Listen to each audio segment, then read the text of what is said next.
lot of fun things happening today because we are talking about pollinators and pollination and all sorts of things, as well as our friends at the Topeka Zoo are talking about pollination as well. So there's so many things you can learn about pollination on so many different platforms today.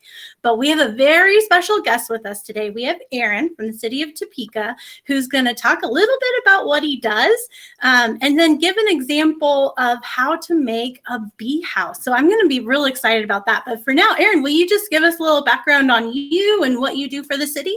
Sure, absolutely. Thank you very much. As mentioned, my name is Aaron Grams. I work at Water Pollution Control. I've been there since 2017. And as the name implies, for water pollution control, try to keep our local waterways and streams clean and pollution free. That is so cool. Well, we appreciate you being here. And this is live, so we might have questions come in during your presentation, and I'm going to be real excited to get those. But so we have a materials list on our website, and I think we can get that link down below in the comments section. But while you're presenting, if you have any questions you have, just put them in the comments link below, and we'll get that going. But to start off with, I have a question for you, Aaron. Can you talk just a little bit about the importance of pollinators for our ecosystem and surrounding areas? Oh, absolutely. It's a great question. Pretty much three out of four bites of food that we take is because of a pollinator. That will be from, you take a bite of an apple, or you get peaches, fruit, vegetables. We need pollinators to be able to produce those fruit and vegetables for us to eat.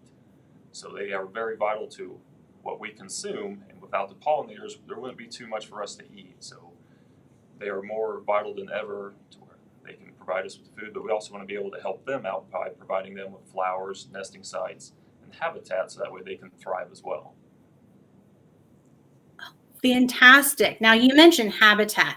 Out front at the Discovery Center, we actually have a natural prairie landscape. Can you talk about the importance of natural prairies and how that helps pollinators?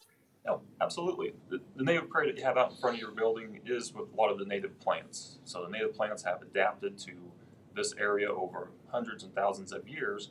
And doing so, the pollinators have become used to those plants. They know how to pollinate them. They use them for habitat, shelter, reproduction, so where the next generation can come up. The great thing about the native plants is when we may not get a lot of rain, they're the ones that are going to still be able to look nice, look pretty, and still function, because their roots will go down anywhere from 3 to 15 feet down. So where a turf grass may be 6 inches, and you have to water it constantly to keep it green, the native plants have adapted to our climate, and they kind of figured out the way to look pretty, be functional at the same time. That's so cool. So they have a really strong foundation, which is something we talk about in engineering in a lot of different fields. And that's really important, that foundation as well. Now, I know there's a lot that we can do to help the bees and pollinators and things like that. So I'm looking forward to your DIY bee house. So if you want to go ahead and take it away and go into the activity. Again, if there's comments, you can go ahead and put them in the comments section. But we'll go ahead and take questions afterwards as well. But Aaron, I'm going to send it to you to do the DIY bee house activity. All right. Thank you very much. Appreciate it. So for the DIY do-it-yourself bee house, just want to let you know who the house is for. As you know, a lot of the bees out there, you probably hear of the honeybees, and they are a social hive colony forming bee. We're going for a solitary bee, and solitary bees make up about 98% of the bees here in the United States. You may not see a lot of them. They work by themselves, so they're very quiet. They're not the aggressive type to where they'll let you watch them as they work. They won't come and get you because you're within their area. Now, if you happen to have one in your hand and you squeeze it, they will defend themselves. But that is for the solitary bee, which can be the mason bee, a leafcutter bee, which are two very effective pollinators. So with the mason bee and the leafcutter bee, the female is the one that does the work. So she'll go out, get the pollen, come back into the nesting house, lay the egg, put the pollen in there, seal it up, and then go back. So back and forth, many times throughout her time, she'll produce eggs for the next year's offspring. And we can help them out by providing that nesting ability to where they don't have to keep searching or looking around for them, we can do it ourselves. So before we begin, please keep in mind that we want to keep safety at the forefront. Please have an adult help you. It's a great fun activity. We just want to keep everyone safe. So if you need help, we do use scissors. Please have an adult that will help you with a few of the items here. So what we will need is a plastic water bottle that you can easily get. We're going to need some string. This is paracord. You can use string around the house. You just want to make sure it's kind of tough enough. And it'll also be out in the elements, so don't worry, it will get wet, but we just want to make sure it holds that bee house. As we have our scissors, we'll make sure we have those as well. Have our duct tape that we'll need. And you can, if you want, this stem here is found locally. It is from a weed called mare's tail or horseweed. I found that it does work really well since it grows about 3 to 5 feet tall, grows relatively straight, and is pretty strong. Excuse me. If you don't want to go through the local aspect and you want to order them, you can find these nesting tubes online. There's also, they make them out of canes, bamboo, reeds. They will come with the holes already kind of set from 6 to 8 millimeters. So it just depends how capable, how far you want to go. But just be careful if you're going to do the stems yourselves. I do use a drill. You just want to make sure you're careful and not get hurt. So we're going to start out by taking the plastic water bottle. I do hold it in my left hand, and I do grip the top of it here. And you're going to take the scissors, you're going to take one of the blades and just make a hole at the back edge of the plastic water bottle. So you just have to be careful as you go through. And this way you can have the hole large enough for the string that you're going to slide it through next. Well, you might back up real quick. You want to cut, after you make the hole, you want to cut the top off of the plastic water bottle, so that way you can get the string through that. One way we found out is if you kind of flatten the plastic water bottle, it's easier to cut.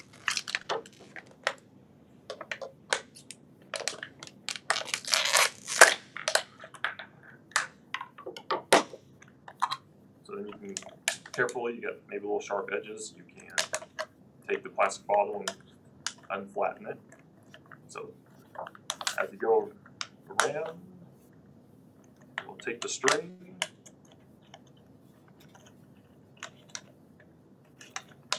push it through. This way you can see how the string goes all the way through. And you don't have to cut the string yet. This is just pre-cut. But until you know where you want to hang the house or attach it to, you can leave the string in a long length. And then when you find out, you can cut it thin. But in order to protect ourselves from the plastic here, we're going to take duct tape. And we found that if you take them into 3 to 4 inch strips, and you're just going to fold it over the edge and fold it down, that's going to protect so that way you don't cut yourself. It'll just look just like this. We did this previously, so we just folded it in half, folded it over, and we just took one strip to work our way around there, and that way you don't have a chance at cutting yourself and getting yourself.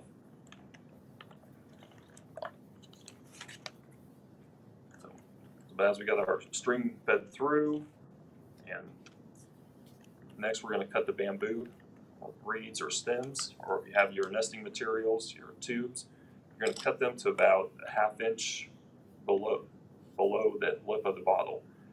So these right here I have are about 5 1/4 inches long, so they just fit right inside there. Excuse me, a 1/2 inch back, and that way the bee, it protects it from the elements, the rain, and also the bees can still get in there no problem whatsoever.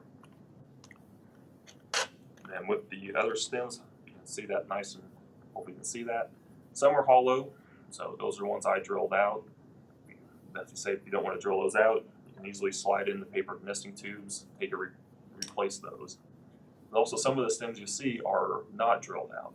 Those were put in there. You can use sticks as well to kind of fill in the holes so that we can kind of get a nice snug fit. This way it's not loose or not always moving. And then when you want it enough in there, it's just nice and snug. And when you tip it upside down, none of them are going to fall out. So that way you don't want any bee house the bees inside to fall out if you happen to get real windy, but they're in there nice and snug. So once you get your bee house, you get the stems inside, you got the tape on, everything's ready to go. Now you can find a place to hang your bee house. And when you do hang it, you can hang it on a tree limb. You can attach it to the limb itself. I've seen them on the sides of decks. You'll just attach them right to the deck. One important thing you want to do is when you're finding a place to do this, you want to put it to the southeast area. So that way the morning sun, when the sun more comes up, it's going to warm up the reeds, warm up the bottle, and that's when the bees become a little bit more active. They get that chill out of them and they start to work right away. Also, you want to tip it down just slightly so water will run down.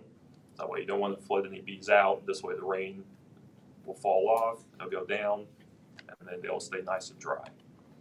And for tying it, I just use a simple knot to where I'll just tie easily. Usually it's a square knot. And this way you can hang it every way you want, or if you want to make it more secure so that way it doesn't slide back and forth, you can do that as well. So, but this is a very simple way to get some more nesting areas for native bees so we can help them out as they pollinate like nothing other with the gardens, flowers, fruits, a whole bunch of items that we definitely need pollinators for our lives. And if there happens to be any questions, I'd be more than happy to answer them to see what I can help with. Absolutely. We did have a few questions come in through Messenger and on the comments section. And one of the first ones we have for you is, how long would this last? Is this something you make every year? Would you ever replace it? What are your recommendations for that? Great question. So with the native bees, the mason and the leaf cutter, as they work throughout the summer, they'll put the eggs inside the reeds and they're going to hibernate throughout the wintertime. And in the spring, when they get to that point, they're going to come out. They're going to go forward and start looking for food. So you can keep track of it, keep tabs on it to see when the end parts will be covered with mud or leaves. And when those are empty, then you can clean them out or find some new reeds, get some new paper tubes for it. But it should last for quite a while. You just may want to see a little bit where eventually, if it becomes brittle or if it may become cracked throughout the wintertime or the winds, you can always replace it. So I always keep mine with my folks. They have a bee house. Every year they keep track of it and see how they're doing. They have a great time replacing them. They even have a couple of them out there so they can help out on their orchard. Oh, that's fantastic. And you actually answered little Amelia's question too, because she had asked if they hibernate during the winter. So that is awesome. Another question we have for you is when we make this, we want to attract bee and pollinators and things like that, but will it attract hornets, wasps, and other things as well? Some of them might be opportunistic seeking individuals to where may try to take over or get in there with them, but usually with the hornet's nest or the mud daubers or wasps, usually they're going to try to find some other place like an overhang that can actually, or inside of a shop to build their nest. If you happen to, and you see it early enough, you can always make another one and put it in another spot and hopefully safely dispose of that one or take care of that nest. But usually they kind of leave them alone so that we don't have to worry about getting stung if you go and look. But just kind of be careful if you're going there the first time in the wild to take a look and see what might be there. Absolutely fantastic. And again, if anybody has any questions, go ahead and put them in the comments. If we don't get them answered during the live, we can definitely check back and get those answers for you. But another question we had is, we have the bee houses and things like that. We talked a little bit about the natural prairies or native plants. If somebody wanted to start a native prairie or a little garden at their home, what plants might you recommend them starting with putting in at their houses? Oh, that's great. So with the native plants that you can definitely get locally, which is the best way to do it since they are more adapted to this area, you're going to look for, with the pollinators, you're going to want flowers and also grasses that flowers majority will bloom from spring, summer, and fall. So you want to provide kind of like a buffet-long food source for them. So a lot of the good grasses that are here are the little blue stem, prairie drop seed, side oats, grama. They're not going to get too tall, maybe we're up to 2.5 feet, but they are a great, nice native plant, but also very aesthetically pleasing. Flowers, great one is the common milkweed for the monarch butterflies. The milkweed is the only place the monarchs will lay their eggs, since as the caterpillar hatches, they're going to eat the leaves very much and they're going to grow. But the milkweed provides a small chemical in there that makes the caterpillar not attractive for birds to eat. And so that allows them to thrive, then go into the monarchs and continue their life cycle. Another one is butterfly weed. You do purple cone flowers as well. Anything that provides that nectar and that pollen is a great flower to use for the natives. And I know you can find a lot of information online. Kansas Native Wildflowers, it's a great place. And also on their utilities webpage at topeka.org/utilities, we have information there for you as well. Fantastic. That is awesome. Now, these are the plants that you talked about who have the strong foundation and have adapted to our climate. So those are the ones we're wanting to choose because they're able to kind of wear out the weather that we've had, kind of like the rainstorm we had this morning here in town.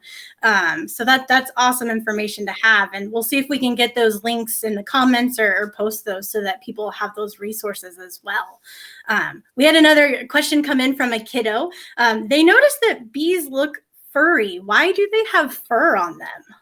Oh, awesome question. Yes, a lot of the bees have fur on them, little hairs on them, if you will. That helps them with the pollination of flowers and plants. So as they go in there, they're going to go into that flower, get that nectar, get that food source, and then at the same time, pollen is going to fall onto them. Pollen grains are very, very small. So when they get their fill, or they need to go to another flower, they zoom on over to another flower, and as they're getting their nectar, that pollen will fall off, other pollen will get on. So you're doing this continual cycle of dropping pollen off and attaching pollen to the bees, and that's how pollination starts. That's how then the plant will take that, start its process to provide a seed, a fruit for the next generation. So great question. I'm glad you noticed that. Yeah, we have a lot of kiddos who use their observation skills. So many great things. So another question we have kind of for you is, what is the connection between stormwater management and pollinators? Awesome, that's great. So for the city of Topeka, we use native plants in our stormwater facilities. They are when you first establish them, it takes a little bit to establish, about 3 to 4 years to establish native plants. But after that, the maintenance goes down dramatically. And the reason we use the native plants is they will take up a lot of the nutrients that will be collected by the stormwater runoff. So when it rains, the runoff is going to capture everything that comes across from sediment, debris, nutrients. If it goes through yards and comes over, it could pick up pesticides or fertilizers, and that's going to run into one of our facilities, hopefully. And with those native plants, and as the water goes through the native plants, it soaks into the ground, that they're going to take up those nutrients, take up some of the pollutants.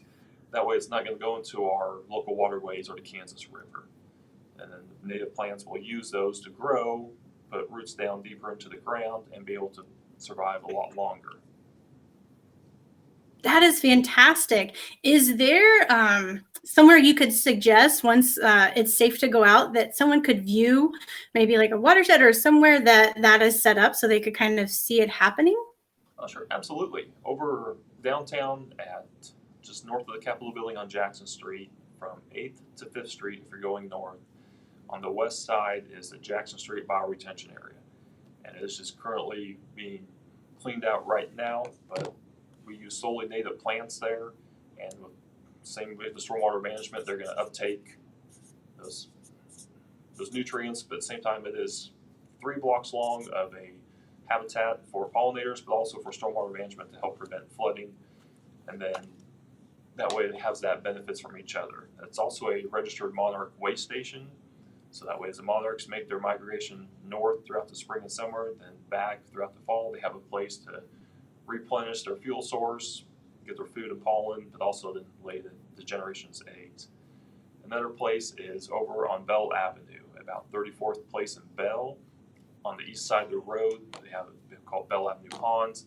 It has 2 ponds, has fountains in it, but all along there is native vegetation, native plants, a nice habitat for the pollinators to rest, be at ease, and also be able to get their food source and continue their life cycle. That is awesome. So lots of places for families to explore native plants and everything like that. So that's awesome. So they can go look for the plants that we talked about and the pollinators that we've talked about as well at those locations. That is fantastic. Well, I'll kind of make a last call for questions. So if you have any questions, go ahead and put them up in the comments. But here's my last question for you and for now. So how did you get interested in water management as a job? I grew up on our family farm, so I was always out in the timber, out in the forest. I mean, looking through streams, finding nature, and having a blast at it. And throughout my time growing up, there's always something that kind of called to me to where in college came back to it from a different degree, and then started out here in the city of Topeka, and my degree is in park management conservation, and it just happened to fall into place where water pollution control is where I landed. And when I was told that I can work with native plants, I was sold. So I mean, to be able to get my hands dirty within reason at times and still have a great time with the staff there, I mean, it just works out fantastically. That is awesome. So there's so many opportunities for people to do what they love in different aspects of it. So City of Topeka has a lot of jobs like that that you may not think of, which is fantastic. So Erin, I thank you for being here. And just a reminder to everybody, the Topeka Zoo is doing an activity on Facebook as well, dedicated to pollination and things like that. So be sure to check them out. And again, Erin, thank you so much. And we will see everybody next time. All right. Thank you very much. Greatly appreciate it. Have a great day. Thank you.